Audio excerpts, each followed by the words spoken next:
Hello, welcome as always. Appreciate you taking time out of your lives to listen to Dhamma Talks.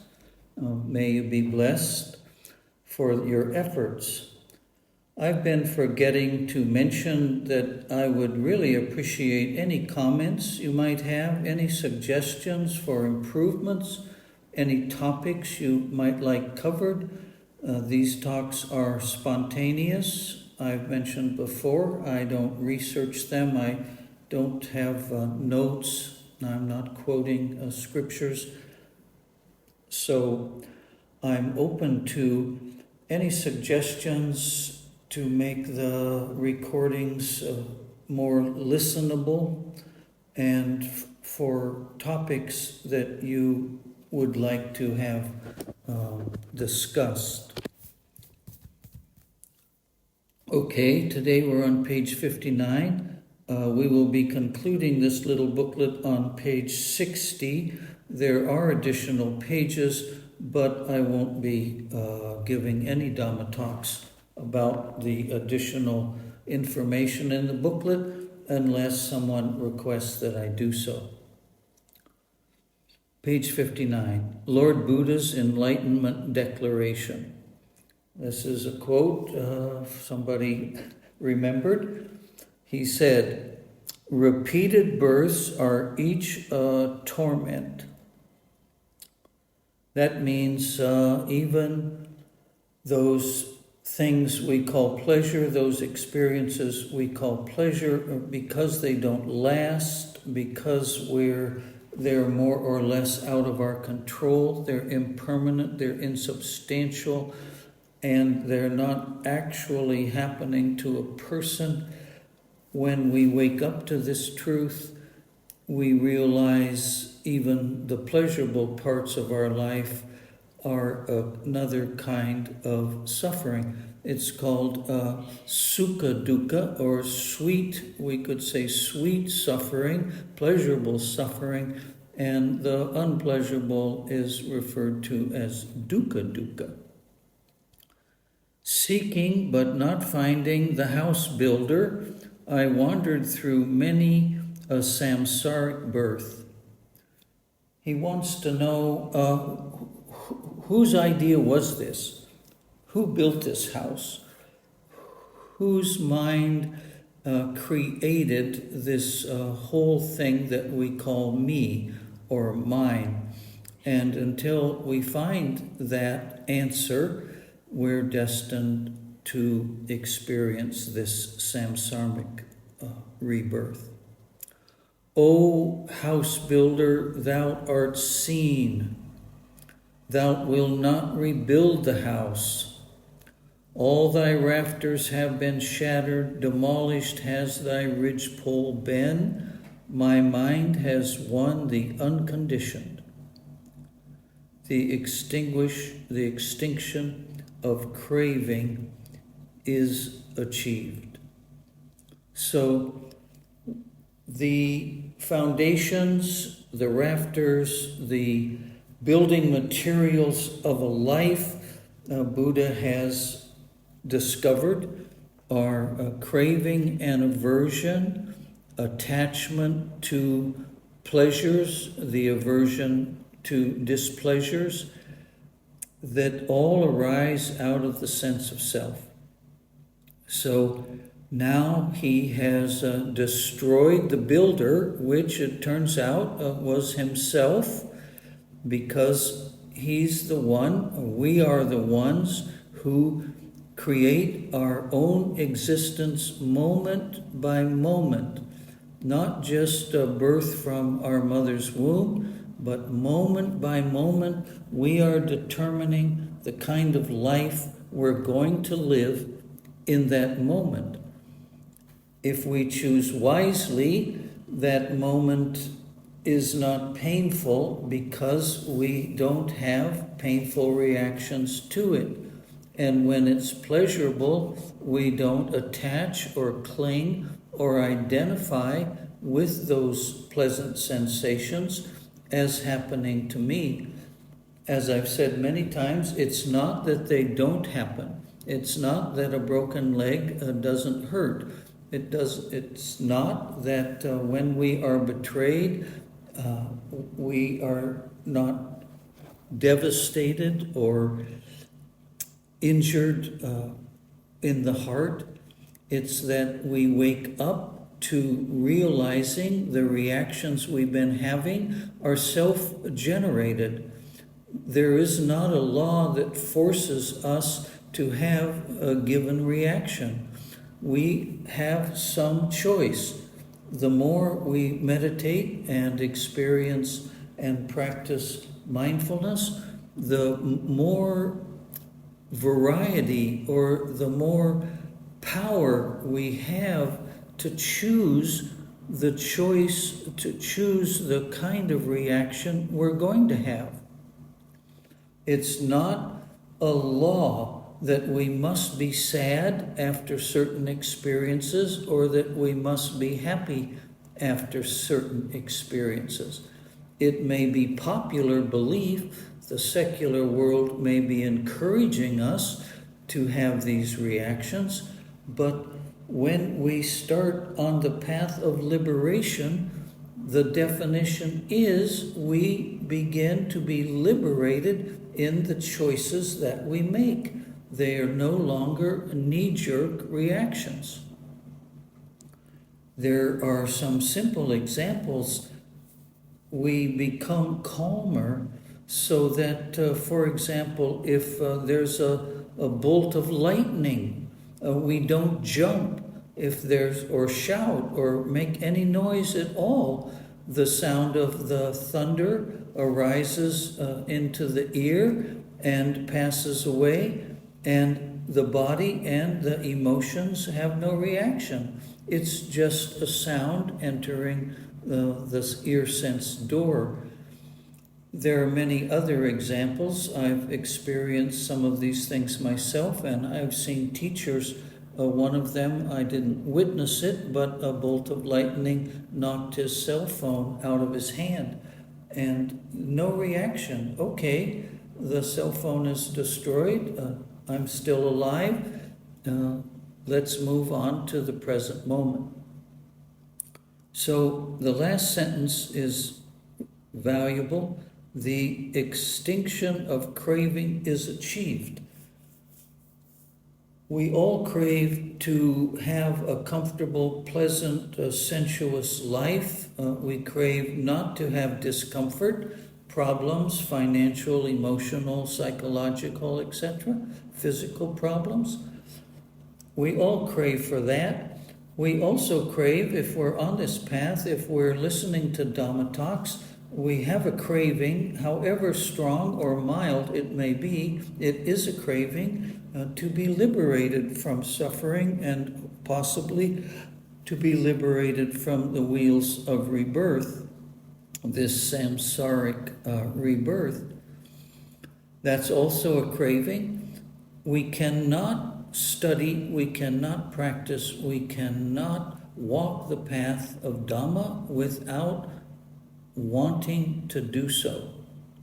There has to be some motive, some intention, some emotion that moves us to listen to Dhamma talks, to go to weekend retreats, meditation retreats, etc., looking for teachers and trying to find a circle of like-minded practitioners. At some point, that desire will also be eliminated. So he says the extinction of craving, that would mean all forms that craving can take has been achieved. Now there's this sense that everything is already all right, that it has actually always been already all right. We missed it. We were blinded. We had the wrong pair of glasses on. We were deceived. We were deluded. We were hypnotized. We were mesmerized by the values that the secular world presents to us as options and choices for a good life. The next paragraph, destroyed is birth, lived is the life of purity, done is what was to be done. There is no more of this to come. That's an exclamation a Arhan can state. Before Arhan, we cannot say that sentence in truth. So, destroyed is birth, that's only possible as an Arhan. They have purified the mind. More accurately, they have removed all the fetters, all the obstacles, all the delusion, all the misunderstandings and misconceptions about the truth, and what is left is purity. They did what needed to be done. It says that done is what was to be done. From an Arhat's point of view, they are no longer a person. They see that this work was done, but there was no one that did the work. There's a saying in the Tao, or possibly Zen, the wise man, the wise person does nothing, but leaves nothing undone. So work is done, but identifying as being the worker is the delusion. The next sentence, unshakable is my liberation, this is my last birth, there is no more renewed existence. Unshakable is in essential vocabulary here. There is no more doubt of any kind, none, gone. The mind is freed from that enemy, and all that remains is the fact of one's own liberation. Nibbana means cool, the absence of craving. Nibbana, the cessation of becoming. Nibbana extinguishes without remainder. It's finished. There's no residue, there's no leftover, there's no uncooked karmic seeds. It's done, it's finished, it's completed. There's nothing left. There are no ashes left from the fire. There's no residue that could take rebirth.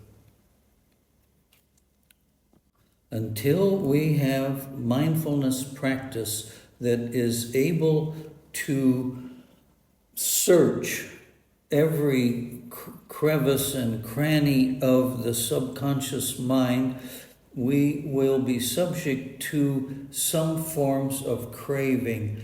They masquerade like a wolf in sheep's clothing or a Trojan horse. It looks like a gift. It looks like something valuable or good or useful, but on closer inspection, it is determined, we discover for ourselves by a direct experience that whatever we thought we were doing and the motives we had for doing it actually arose out of some kind of craving, some kind of wanting, wishing, expecting, demanding, the various intensities that this wanting things to be the way we want them to be. We need to consciously, constantly examine our intentions or our motives, because karma arises as a result of our intention. We must therefore be awake to what our real intentions actually are. I'm going to be giving a Dhamma talk shortly or soon on altruism, the idea that we can do things that are selfless. I hope you'll tune in for that. Okay, let's move on. 10 impurities of insight. Now, these are impurities, these are asavas, these are misperceptions, these are misunderstandings that arise as understandings or something of value, something that's good, some kind of benefit. These are the forms that arise as our experience that actually are deceptions, are delusions, and we come to the wrong conclusion when we haven't understood the truth about them. The first one is a beautiful radiance previously unknown. Very common in people who meditate for longer periods of time or in meditation retreats, 10-day retreats, etc. There's quite common that someone will have a burst of light, some kind of radiance beyond that of sunshine. Others have more like moonlight, starlight, the twinkling of stars, etc. And it's often not uncommon that this experience is imagined to be an enlightenment experience. So this is it's number one here. No, it is not. It's just a phenomena that arose and passed away. It doesn't have any specific meaning, and it certainly may not have the meaning that the person who experiences it gives to it. So the experiences we have are unreliable as indicators of our making significant advancements on the path. Number two, penetrating knowledge, a feeling that one can contemplate everything without obstruction. So this is another form of delusion. It's not that we're told not to investigate. In fact, we're told we must investigate. But this feeling of grandiosity, feeling that one can contemplate everything, I can do it, I can know everything, or I already know everything. I've done the work and now I know, and I've got to start telling people. That's also delusional. Okay, bliss, contentment. This is an emotional condition.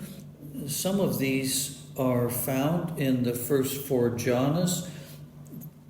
They are experienced as happening to me.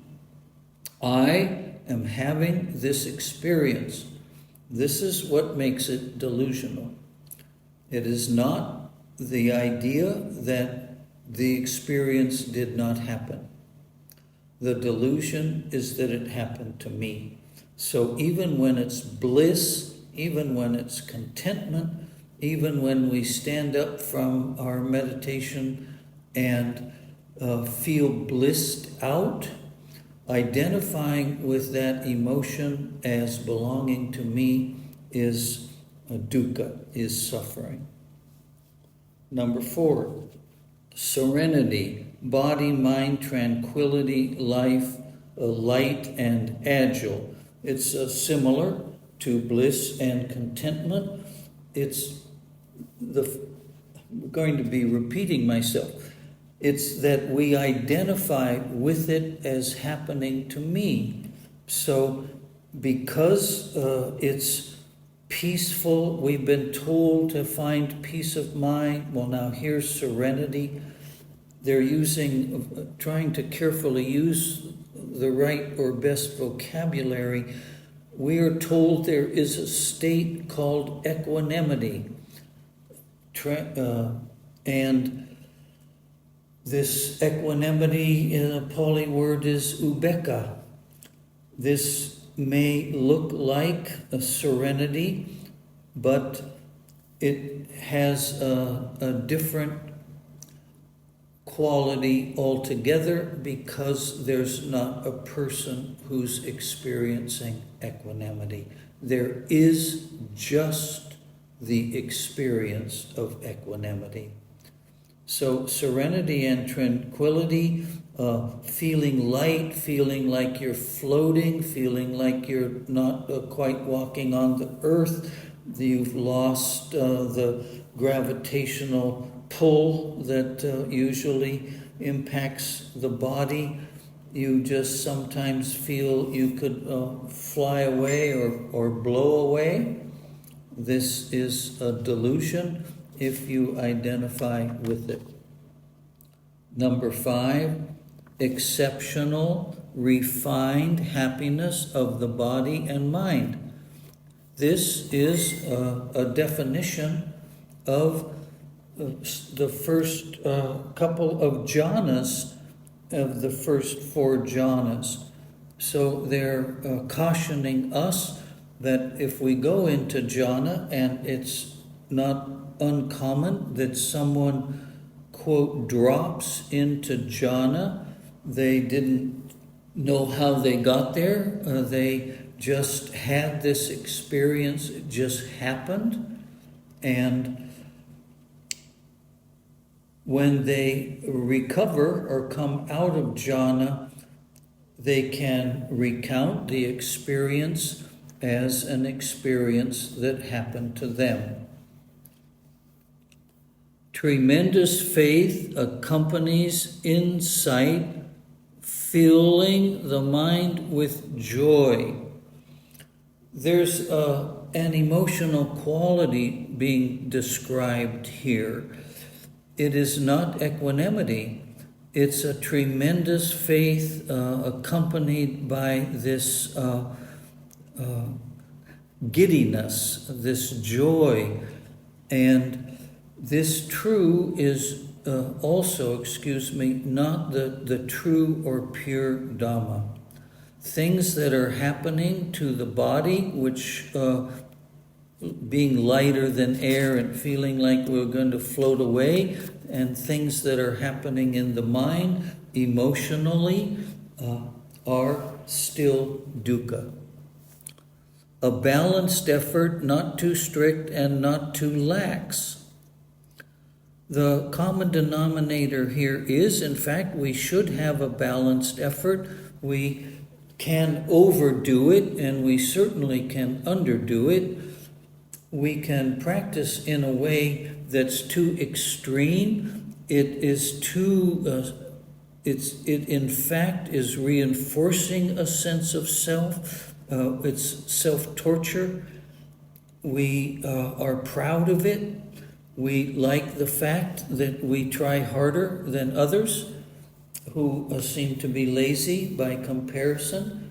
We see these people in our meditation retreats who sleep in and who take naps and otherwise avoid the cushion. And there are those who are creating a kind of arrogance by their strong determination. So these are things we need to wake up to in our own practice. We're not benefiting ourselves or others to see the faults in others. It's so easy to see how others are mistaken. And it's much more difficult to find the ways in which we also are mistaken.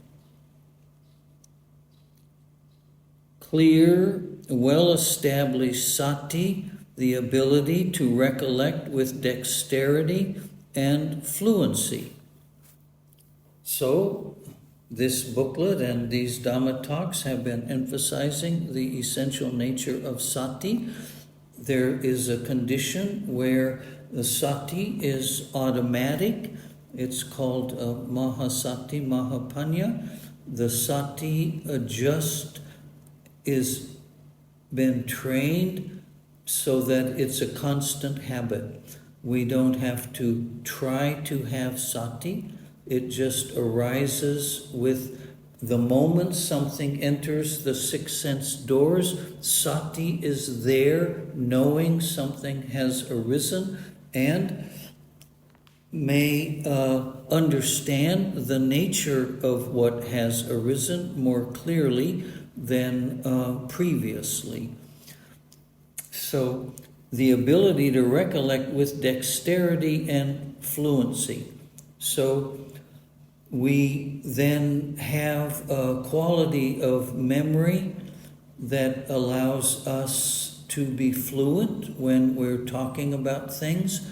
There are many fabulous public speakers in the various religious institutions. They give beautiful sermons, Dhamma talks, guru talkings, etc.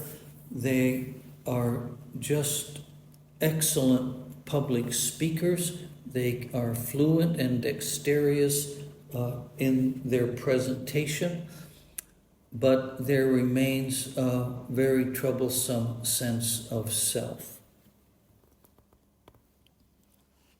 Equanimity in relation to all conditioned phenomena. This is number 9.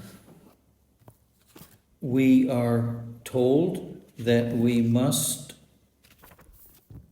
have this equanimity in relation to all things, regardless of what happens, whether it's tragic, a car accident, or things that are even worse than that, or some winning of some championship, or getting a big raise, or winning the lottery, etc., that we must learn to keep a balanced mind under these conditions. Again, the problem is when we attribute this quality to being something that we have developed, that we are now the master of, that we have succeeded in the practice, and this qualities now constitute the belief that we're enlightened. And number 10, profound, peaceful satisfaction which creates attachment to insight, a subtle form of craving the practitioner is unable to discern. Lung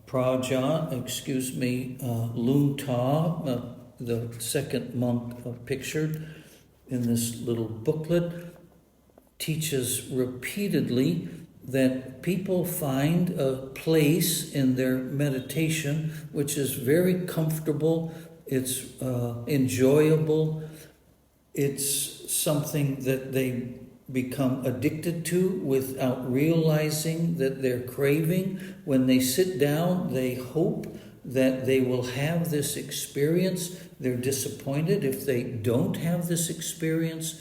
So they always feel and judge their meditation using this experience as the matrix. Oh, today I had a good experience. Yesterday my meditation was not so good. Today it's good. It means they're liking it. They're craving for it and don't see that they are. So a peaceful satisfaction which creates attachment to insight, and a subtle form of craving the practitioner is unable to discern. So we've talked a lot today about a craving and the forms that it takes and how subtle it is. And here number 10 is telling us that craving for certain experiences in our meditation is problematic.